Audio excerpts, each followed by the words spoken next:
देखो इसका एप्लीकेशन। अब देखो क्वेश्चन इसमें कैसे बन सकता है इस थियरम में।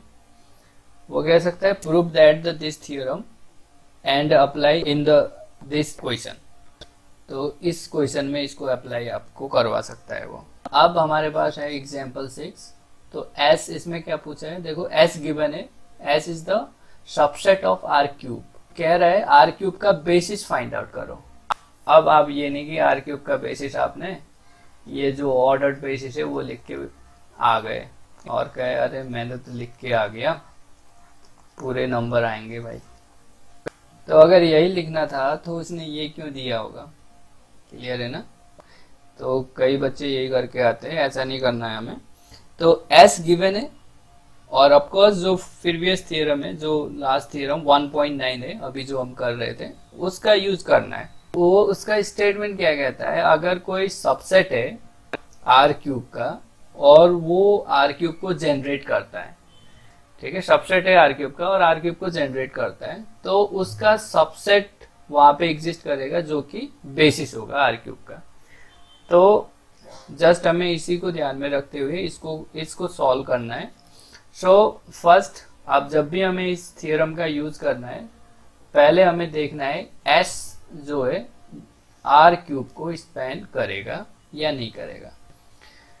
ठीक है, जैसे ही अभी रिप्लेसमेंट थियरम आएगी तो आप देखते ही बता सकते हो कि ये करेगा, लेकिन अभी हमारे पास नहीं है ये रिप्लेसमेंट थियरम, तो अभी हमें प्रॉपरली मैन्युअली इसको करना है।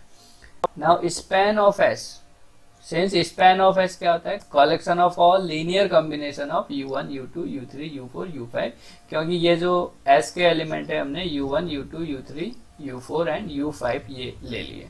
अगर ये आर क्यूब के इक्वल है तो हमें दिखाना है ऐसे स्केलर एग्जिस्ट करेंगे यहाँ पे for all x y z belongs to R cube. तो इसके थ्रू क्या होगा कि ये जो होगा R cube will be the subset of span of S हो जाएगा। So span of S is equal to R cube, because span of S is the subset of R cube, तो होता ही है, बिकॉज एस गिवन है R cube का subset, तो वो तो होता ही है। तो जस्ट हमें ये करना है कि यहाँ पे जो ये a1 a2 a3 a4 a5 जितने भी स्केलर है वो एग्जिस्ट करे, यानी उसके सॉल्यूशन हो, ये यहाँ पे हमें दिखाना है। तो अब देख सकते हो यहाँ पे a1 a2 a3 a4 a5 की वैल्यू हमें फाइंड आउट करनी है। तो वो कैसे आएंगे, तो वो हमने क्या किया, इसको सिस्टम ऑफ लीनियर इक्वेशन में कन्वर्ट कर दिया। सो इसको हम ऑफकोर्स ऑगमेंटेड मैट्रिक्स बना लेंगे एक। ठीक है, ऑफकोर्स हमें ऑगमेंटेड मैट्रिक्स बना लिया और R1 को मैंने डायरेक्ट, अब यहाँ पे R1 को मैंने 1/2 R1 से रिप्लेस कर दिया, क्योंकि देखो ये जो भी एलिमेंट है रियल नंबर के, तो अगर 2 होगा तो 1/2 भी होगा वहां पे। ठीक, 1/2 भी एग्जिस्ट करता है रियल फील्ड में, तो 1/2 से मल्टीप्लाई कर दिया तो वो मेरा ये बना, पहला जो रो बना मेरा ये बना, क्योंकि मैं चाह रहा हूँ कि जो भी मेरा फर्स्ट एलिमेंट हो यहाँ पे स्टार्टिंग का वो 1 बने। तभी डिवाइड करना जब उसकी कैरेक्टरिस्टिक आपको पता है, क्योंकि देखो हमें रियल फील्ड की कैरेक्टरिस्टिक पता है यहाँ पे। क्लियर, अगर यहाँ पे कोई अगर 2 कैरेक्टरिस्टिक 2 वाला फील्ड होता तो ऐसे डायरेक्ट आप 1/2 से मल्टीप्लाई नहीं करेंगे, तो उसको ओनली हम रो ऑपरेशन यूज करेंगे without multiplying by any scalar, क्योंकि स्केलर्स को हम सब्ट्रैक्ट तो कर सकते हैं, लेकिन मल्टीप्लाई तभी हम करेंगे जब हमें पता हो कि वैसा एलिमेंट उसमें एग्जिस्ट करता भी हो। कैरेक्टरिस्टिक 2 वाले फील्ड में 1/2 एग्जिस्ट नहीं करेगा, ठीक है, 1/2 एग्जिस्ट नहीं करेगा, तो हम इस कंडीशन में हम नहीं बोल सकते। लेकिन यहाँ पे तो फील्ड नॉन है, तो आपने ये बना लिया, तो जस्ट कोफिशिएंट आपने लिख लिया, ये ऑगमेंटेड मैट्रिक्स आपने लिख लिया, तो ये राइट हैंड साइड है। तो इसको सॉल्व किया आपने, जस्ट रो ऑपरेशन यूज करना है, क्योंकि हमें एक्लन फॉर्म में इसको कन्वर्ट करना है सिंपली। तो जो भी रो ऑपरेशन है हमने लगा दिए। जैसे ही आपने इसको एक्लन फॉर्म में रिड्यूस कर लिया, एक्लन फॉर्म में रिड्यूस कर लो, तो वहां से हमें a b c a1 a2 a3 a4 a5, तो अगर सिंपली A1 A2 आप A1 A2 A3 A4 A5 की जैसी वैल्यू निकाल लोगे, यहाँ पे आप देख लोगे x y z में ही आएंगी सारी वैल्यू। और ऐसा नहीं होगा कि हम इसको सॉल्व करके x y z में कोई रिलेशन डेवलप कर पाए, जैसे x प्लस इस तरीके का आ जाए। ऐसा नहीं हो रहा होगा कि ax plus by is equal to cz type का, ऐसा रिलेशन डेवलप नहीं हो पाएगा। तो इस टाइप से अगर रिलेशन डेवलप नहीं होता है तो they x y z they all are free. For independent of x y z we have the scalar a1 a2 a3 a4 a5। तो जैसे ही इस टाइप का आ जाता है आपको पास a1 a2 a3 a4 a5 की वैल्यू, तो आप यहाँ पे डायरेक्ट बता सकते हो this x y z belongs to span of s। ठीक है, तो x y z, अब for all x y z के लिए अगर वो स्पैन ऑफ s में आ रहा है तो v is the subset of span of s, so this is equal. तो ये इस पे जनरेट तो कर रहा है, तो जनरेट करने के लिए आपको a1 a2 इनकी वैल्यू निकाल के यहाँ पे लिख सकते हो, आप लिख लेना। ठीक है, मैंने आधा ही किया है ये और यहाँ पे डायरेक्ट लिख दिया है, आप पूरा कर लेना इसको।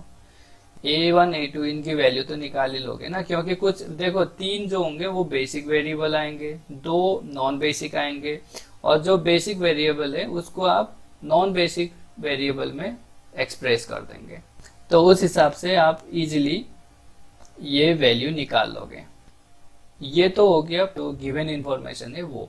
अगर स्पैन ऑफ एस है आर क्यूब को जनरेट कर रहा है, यानी एस जो है आर क्यूब को जनरेट करता है, तो इसका एक कोई ना कोई सबसेट होगा एस का जो कि बेसिस बना रहा होगा। ठीक है, यही शो करना है। अब इसका कोई सबसेट लेना है हमें जो कि बेसिस के लिए क्या होना चाहिए, लीनियरली इंडिपेंडेंट, और जो जनरेट कर दे आर क्यूब को। अब बड़ा वाला जनरेट कर रहा है तो जरूरी नहीं है छोटा वाला भी जनरेट करे। ठीक है, बड़ा वाला एल आई है तो छोटा वाला तो एल आई होता है, लेकिन ये यहाँ पे हमें ये गिवन है हमें, और ये एल डी है। ठीक है, लीनियरली डिपेंडेंट है, तो हमें इसका कोई सबसेट देना है जो कि लीनियरली इंडिपेंडेंट हो। तो हमारा पहला टास्क यही है कि ऐसा सबसेट ले इसका जो कि लीनियरली इंडिपेंडेंट हो। देन दूसरा टास्क ये है कि वो जो उसको जनरेट भी करे, आर क्यूब को जनरेट करे। So now we are using 1.9 theorem. हमें एल आई पहले शो करना है। सो फर्स्ट कोई एक वेक्टर हमने सेलेक्ट कर लिया एस का, of course non zero, zero vector आ जाएगा तो वो एल डी हो जाएगा, तो बेसिस नहीं बना सकता। So just we are choosing the non zero vector of s 2 -3, 5. This is Li. Singleton non zero Li। अब हम दूसरे एलिमेंट को सेलेक्ट करेंगे क्योंकि s हमारा क्या है, s हमारे पास क्या है। तो पहला हमने एक u1 ले लिया, u1 सेलेक्ट किया है। 1.9 का थियरम का प्रूफ जब हम कर रहे थे, हम तब तक कंस्ट्रक्ट करेंगे जब तक ये Li ना बन जाए। Li आ गया तो डायरेक्ट उसको स्पैनिंग चेक नहीं करेंगे, तब तक करना है जब तक वो Li रहे। u1 लिया, फिर हम क्या कर सकते हैं, एडजॉइनिंग u2। अब u2 को एडजॉइन कर देंगे u1 जो भी हमने ऑलरेडी एक सेट b बना रखा है उसके साथ। तो वो क्या आएगा 2 - 2, -3, 5, 8 - 12, 20। लेकिन हम देख पा रहे हैं this is the scalar multiple of this u1, u2 is the scalar multiple of u2, 4 से मल्टीप्लाई हो रहा है, तो ये तो डिपेंडेंट हो जाएगा, तो एक को हम निगलेक्ट कर देंगे, u2 को हम नहीं लेंगे। फिर हम u3 को लेंगे, एक दूसरे पे ये स्केलर मल्टीपल नहीं है, सो दोनों Li है। और फिर अगेन एक हम एडजॉइन कर लेंगे, एक वेक्टर और। ठीक है, u4 ले लो या u5 ले लो। तो हम जैसे 1 लिया है, फिर 2 नहीं आया है, सेकेंड वाला नहीं आया है, और u3 आ गया, तो u4 लेके हम चेक कर लेंगे वो स्टिल Li है या नहीं है। तो अगर वो Li हो गया तो अगेन हम एडजॉइन करेंगे u5 को, क्योंकि लास्ट यही बचा। u5 को एडजॉइन करेंगे तो वो LD आ जाएगा। तो लार्जेस्ट Li सेट क्या होगा हमारा, u1, u3 और u4। तो वो Li सेट आ गया, तो अगर उससे जनरेट कर देगा वो R क्यूब को, तो अगर वो R क्यूब को जनरेट भी कर देगा तो हम बोल देंगे this u1 u3 u4 is the basis for R cube just using the theorem 1.9।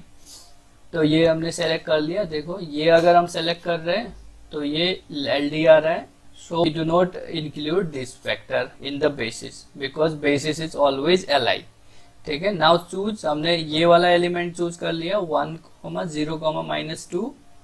This vector is not a scalar multiple of first selected vector. First selected vector हमारा ये था, ये इसके साथ स्केलर मल्टीपल नहीं है, तो ये Li है, स्टिल ये मेरा सेट Li है। ठीक है, so we can include this one in our basis, हम इसमें इंक्लूड कर सकते हैं। सो अगेन अभी भी हमारे पास दो वेक्टर और है। सपोज नाउ वी चूजिंग ये वाला 0, 2, -1, so we get this one. अब ये तो आया, अब 3 आ गए। देखो जैसे स्केलर मल्टीपल ऑफ तो हमने देख लिया 2 के लिए होता है वो, अगर 3 आएगा, 3 वेक्टर आएंगे तो हमें चेक करना पड़ेगा उसी स्केलर के लिए। ठीक है, देयर एग्जिस्ट स्केलर, तो अगर वो स्केलर जो आए वो 0 आ जाएंगे तो हम Li शो करेंगे। तो डेफिनेशन हम यूज करेंगे Li की यहाँ पे।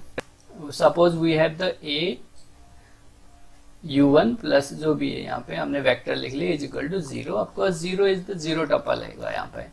तो जैसे यहाँ से हमारे पास 3 इक्वेशन मिले, तो इन तीनों को सॉल्व कर दो। सो तीनों की वैल्यू 0 आ रही है। सो जो हमारे वेक्टर बने, ये फर्स्ट वन, सेकेंड, ये थर्ड, ये जो 3 वेक्टर है वो हमारे बेसिस में आ जाएंगे। तो इसको हम बेसिस में इंक्लूड कर रहे हैं अब। ठीक है, क्योंकि वो 2 तो ऑलरेडी बेसिस में थे, अब इसको भी आ गया। अब यहाँ पे मैंने लिखा है this we can end this process if we have the replacement theorem. अभी तो हमारे पास रिप्लेसमेंट थियरम है नहीं, तो डायरेक्ट नहीं कर सकते हम इसको। आप देखो, तो ये तो Li हो गया। नाउ चूजिंग, अब जो लास्ट है उसको इग्नोर नहीं कर सकते, सो हमें अब उस बेसिस में इसको भी इंक्लूड कर दिया। अब इसको चेक करना है कि स्टिल ये क्या Li रहेगा। तो we have scalar ABCD which satisfy this condition. तो अब हमने यहाँ से इक्वेशन निकाले 3, अननोन है 4। तो अगर मेरे पास इसको सॉल्व करना है, ठीक है, इसको सॉल्व किया तो d is equal to -1, c equal to 4, b equal to 3 and a equal to 2 के लिए ये रिलेशन होल्ड हो रहा है। तो जैसे हम लास्ट वाला हम इसमें ऐड कर रहे हैं वो LD हो रहा है, तो उसको हम इसमें इंक्लूड नहीं करेंगे।